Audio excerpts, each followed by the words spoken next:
Karibu Wina Media upate habari mbalimbali za michezo, uchambuzi kutoka ligi kuu Tanzania bara. Subscribe na bonyeza alama ya kengele ili uwe wa kwanza kupata habari zote hizi. Mambo vipi mwanamichezo, wakati mwingine tena mzuri kabisa tunakutana katika chaneli yako pendo kabisa ya Wina Media, tukiweza kujuzana yale yote makubwa ambayo yanaendelea kwa sasa ndani ya kikosi cha klabu ya soka si wengine bali unazungumzia hawa ni klabu ya Young Africans. Kile kinachoendelea kwa sasa huko katika shirikisho la soka Tanzania TFF, ambapo leo hii wameweza kutoa taarifa kubwa kabisa ambayo wanasema pengine Young Africans mambo yamekwenda kombo vile ambavyo watu wengi waliweza kuzania kule katika mahakama ya usuluhishi ya kimichezo, nazungumzia kasi. Sasa kile ambacho kimeweza kujili huko katika mahakama ya usuluhishi kasi, ambacho kiliweza kutolewa kupinga shitaka la klabu ya soka Young Africans, hatimaye leo hii wameweza kutangaza ratiba ya mchezo wa dabi ya Kariakoo namba 184, mchezo ambao klabu ya soka ya Young Africans unafahamu ya kwamba ni mchezo ambao wao hawautaki, na wamesema kwamba hawatoshiriki katika mchezo huo. Lakini kufuatia kile ambacho kimeweza kutangazwa, hatimaye leo hii ratiba imeweza kutoka ya mchezo wa dabi ya Kariakoo. Inasemaje? Ni kama ifuatavyo, ila kabla tujaendelea nikukumbusha kwamba kama ni mara yako ya kwanza kabisa unatembelea katika chaneli ya Wina Media, jua kwamba umepitwa na taarifa nyingi. Sasa ili usiendelee kupitwa na taarifa zetu, cha kufanya ni kitu rahisi kabisa kwenye simu yako, ni kubonyeza tu alama kengele iliyoko hapo chini pembeni. Kufanya hivyo kutakuwezesha wewe kupata taarifa zetu popote pale unapokuwepo, pasipo kuweza kuhangaika huku na kule kwenye kutafuta taarifa. Taarifa zinakuwa zinakufikia moja kwa moja kwenye simu yako. Karibu tuzungumze kuhusiana na hili ambalo linaloendelea kwa wakati huu ndani ya kikosi cha klabu ya soka si wengine bali unazungumzia hawa ni wananchi Young Africans juu ya sakata lao lile la mchezo wa dabi ya Kariakoo. Bana, hivi karibuni uliweza kusikia shauli kutoka pale. Hapa nazungumzia hapa si wengine bali hawa ni TFF, waliweza kutangaza maamuzi ambayo aliweza kufanyika kule katika mahakama ya usuluhishi ya kimichezo kasi, huku kasi ikiweza kuwarudisha Young Africans katika mahakama ya katika shauli lao katika kamati ya TFF kumnazi, ambapo unafahamu ya kwamba TFF wanapaswa kwanza watoe hukumu ndio kasi wafanye kazi yao. Sasa kile ambacho kimeweza kutokea ni kutangazwa kwa ratiba ya mchezo wa dabi ya Kariakoo, ambao kwa Young Africans wao msimamo wao mpaka sasa licha kwamba TFF na bodi ya ligi wanatangaza tarehe ya mchezo husika wa Simba na Young Africans, lakini Young Africans bado wao wanashikilia msimamo wao na kauli yao ya kwamba hatuchezi mchezo namba 184. Ndio kauli ambayo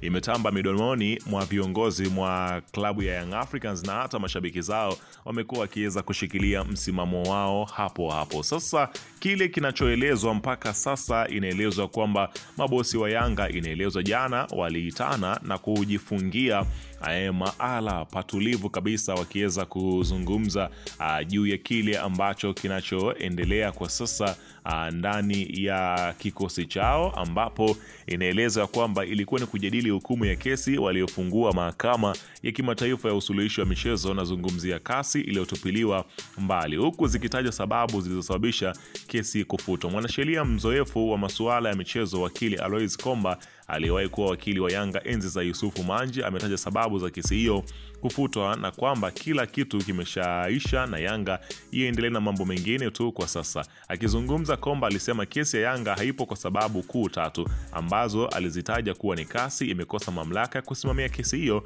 kukosa hukumu iliyoifanya Yanga kukimbilia kasi, na kushindwa kukamilisha mchakato kwa kufuata utaratibu. Kuna ngazi zimerukwa, hivyo kasi wamegundua kanuni ya TFF kuna kamati ya rufaa, na Yanga haikuanzia huko kwa kufuata mchakato na badala yake wamekwenda moja kwa moja kule, alisema Komba, na kuongeza hakukuwa na uamuzi ambao umetolewa na bodi ya ligi na TFF ambao uliifanya Yanga wakati rufaa. Hukumu waliokuwa nayo ni kuahirishwa kwa mchezo ambayo imekataliwa na kasi, lakini pia walikuwa na malalamiko ya matumizi ya fedha huku akiwa hawana viambatanisho. Alisema kwa mantiki hiyo Yanga haina kesi ya kusikilizwa kuhusu kurudi haoni kama kutakuwa na nafasi, kwa sababu kuna ukomo wa kusikiliza kesi za aina hiyo kwa kujaribu kurudi kufuata utaratibu. Komba alisema Yanga inachotakiwa kufanya ni kufuata utaratibu utakaopewa na bodi ya ligi, hasa kwenye mchakato wa kupokea maelekezo na kutekeleza, lakini Yanga inatakiwa kulinda heshima ya rais wa klabu hiyo ambaye unazungumzia huyu ni Engineer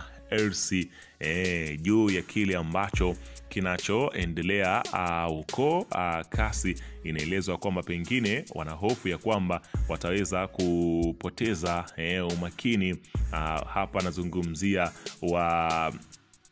hapa rahisi. Lakini katika hatua nyingine inaelezwa kwamba klabu ya soka Young Africans katika kile ambacho inaendelea kuweza kupambana ni kuhakikisha kwamba hawapangi TFF tarehe ya mchezo wa ligi kuu ya soka Tanzania bara, kutokana na kudai ya kwamba mpaka pale maazimio yatakapoweza kupatikana, kwa kile ambacho kinaelezwa kwamba klabu ya Young Africans bado hawajakubaliana na yale ambayo yanaweza kufanywa na kasi na bodi ya ligi ambapo na TFF. Hivyo basi wanataka kupanda ngazi ya juu kuelekea FIFA ili kuweza kupata hukumu yao na pengine kupata kile wanachokistahili, ambako ni magoli 3 na pointi 3. Lakini TFF wanasema kwamba dabi ya Kariakoo ni mchezo wa mwisho wa ligi kuu ya soka Tanzania bara. Katika ile michezo ambayo imesalia kwa timu zote, mchezo wa dabi ya Kariakoo utakuwa ndo mchezo wa mwisho kabisa kwa timu hizi mbili. Hapa nazungumzia Simba pamoja na klabu ya soka ya Young Africans. Kwa hiyo ndo ratiba inasema hivyo, huku akiweza kuangalia kusubiri kuweza kuipanga vyema kabisa hiyo tarehe, lakini utakuwa ni mchezo wa mwisho kwa sababu bado Simba wana michuano ya kimataifa. Hivyo basi ni ngumu kupanga tarehe, lakini wamepanga iwe mchezo wa mwisho. Lakini katika taarifa nyingine, Young Africans inaelezwa kwamba kuna wachezaji inawafuatilia kwa karibu kutoka ASEC Mimosas ya Verkosi, akiwemo kiungo mkabaji Koimizo Maiga. Yanga baada ya kumaliza kwa msimu huu wanatarajiwa kufanya usajili mkubwa wa mastaa wengi wa kimataifa, na tayari kuna mastaa walishaanza mchakato kwa ajili ya kuwasajili. Mastaa wawili kutoka ASEC Mimosas wapo kwenye rada za wananchi. Yanga waliwahi pia kuwasajili Aziz Ki ya Okwasi kutokea pale ASEC Mimosas, akiweza kuwaingiza katika ingizo jipya la timu yao. Unaona bana. Lakini katika hatua nyingine ambazo zinazozungumzwa kwa wakati huu, inaelezwa klabu ya soka Young Africans huenda wakampoteza Mudathir Yahya, kiungo huyu mahiri kabisa. Inaelezwa Azam wamerejea tena kwa Mudathir Yahya. Azam wametuma ofa nono kwa kiungo wa Yanga Mudathir Yahya Abasi. Ofa ya Azam ina mkataba wa miaka 2 na sign on fee nono ambayo atalipwa mara 2. Mwishoni mwa msimu huu Muda atakuwa mchezaji huru, kwani mkataba wake na Yanga unatamatika rasmi. Azam wamechutama kwa Muda na wako tayari kumrejesha kijana wao, ingawa sio kazi rahisi, kwani Yanga bado wanamhitaji kiungo huyo. Weka maoni yako hapo chini katika upande wa comment.